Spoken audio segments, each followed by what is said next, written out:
Guys puffs ഉണ്ടാക്കാനുള്ള പരിപാടിയാണ്. അപ്പം ഇഞ്ചി, വെളുത്തുള്ളി, പച്ചമുളക്, സവാള, ഉപ്പ്. ഓക്കെ, ഇത്രയിട്ട് നമ്മൾ ഇതൊന്ന് വഴറ്റി എടുത്തിട്ട് ഇതിനകത്ത് കുറച്ച് മസാല ചേർത്തിട്ട് നമ്മൾ പപ്സിൻ്റെ മസാല നമ്മൾ ചേർക്കും. ഓക്കെ, അപ്പോൾ നമുക്ക് അത് പിന്നീട് കാണാം.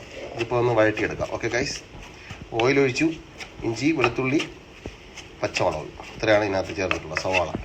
ഓക്കെ, സവാള നല്ല നൈസായിട്ട് അരിഞ്ഞെടുത്തിട്ടുണ്ട്. അപ്പോൾ നമുക്കിത് ഒന്ന് സെറ്റാക്കി എടുക്കാം ഗൈസ്. അപ്പോൾ നമ്മൾ മാവ് ഇവിടെ റെഡിയാക്കി വെച്ചിട്ടുണ്ട്. കുറച്ച് മാവാണ് എടുത്തത്. അപ്പോൾ ഇത് മൈദ മാവാണ്.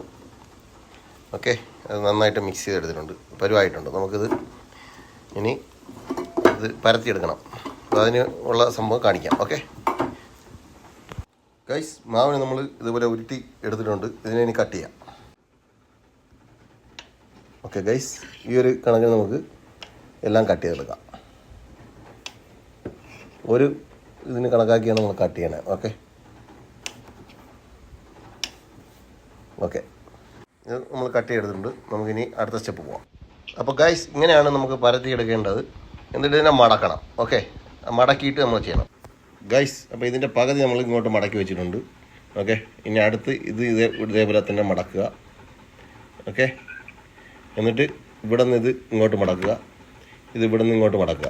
ഓക്കെ, എന്നിട്ട് ഇതിനെ വീണ്ടും നമ്മൾ പരത്തിയിട്ട് വീണ്ടും ഇതേപോലെ തന്നെ 2-3 സ്റ്റെപ്പ് ഇങ്ങനെ ചെയ്യണം. ഓക്കെ, അപ്പോൾ ഇനി ഞാൻ കാണിക്കില്ല. അപ്പോൾ ഇങ്ങനെയാണ് ചെയ്യേണ്ടത്. ഇതേപോലെ നമ്മൾ ഇനി വീണ്ടും പരത്തണം. ഇത് പരത്തിയെടുക്കണം. എന്നിട്ടാണ് ലാസ്റ്റ് നമ്മൾ മസാല ചെയ്യുന്നത്. ഓക്കെ, ഇടയ്ക്ക് ഞാൻ ഒന്നുകൂടെ കാണിക്കാം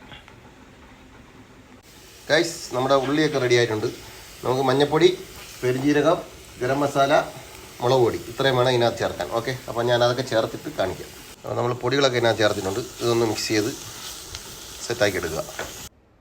അപ്പോൾ ഗൈസ്, നമ്മളിവിടെ സെറ്റ് ചെയ്തിട്ടുണ്ട്. 4 പപ്സിനുള്ള സംഭവമാണ് നമ്മൾ ചെയ്തിരിക്കുന്നത്. ഓക്കെ ഗൈസ്, 4 എണ്ണത്തിനുള്ള നമ്മൾ എല്ലാം സെറ്റ് ചെയ്ത് മുട്ടയും വെച്ചു, മസാലയും എല്ലാം സെറ്റ് ചെയ്ത് ഇവിടെ വെച്ചിട്ടുണ്ട്. ഇതിനി മടക്കും. ഓക്കെ, മടക്കിയിട്ട് നമ്മൾ ഓവനിൽ എയർ ഫ്രയറിലാണ് വെക്കുന്നത്. ഓക്കെ ഗൈസ്, അപ്പോൾ നമുക്കിങ്ങനെയാണ് ഇത് മടക്കേണ്ടത്. ഈ 2 സൈഡും കൊണ്ട് മടക്കി ഇതിനി വലിച്ച് ഇങ്ങോട്ട് വെക്കുക. അതേപോലെ ഇത് തിരിച്ച് ഇങ്ങോട്ടും. ഓക്കെ, ഇങ്ങനെയാണ് നമ്മൾ സെറ്റ് ചെയ്യുന്നത്. ഓക്കെ ഗൈസ്, അപ്പോൾ ഇതെല്ലാം നമ്മൾ ഇതുപോലെ മടക്കിയെടുക്കും. ഗൈസ്, നമ്മൾ ഇതിനകത്ത് വെച്ചിട്ടുണ്ട്. ഇനി നമ്മൾ ഇതിനകത്ത് കുറച്ച് മുട്ട മുകളിലേക്ക് തേച്ച് കൊടുക്കണം.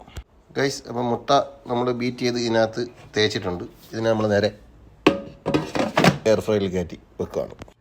ഒരു 30 മിനിറ്റത്തേക്ക് സെറ്റ് ചെയ്തിട്ടുണ്ട്. നമുക്ക് ഇനി 30 മിനിറ്റ് കഴിഞ്ഞ് നമുക്ക് നോക്കാം. ഓക്കെ ഗൈസ് ഒന്ന് തുറന്ന് നോക്കാം. ഏകദേശം റെഡി ആയിട്ടുണ്ട് ഗൈസ്. കുറച്ച് നേരം കൊണ്ട് വെക്കാം.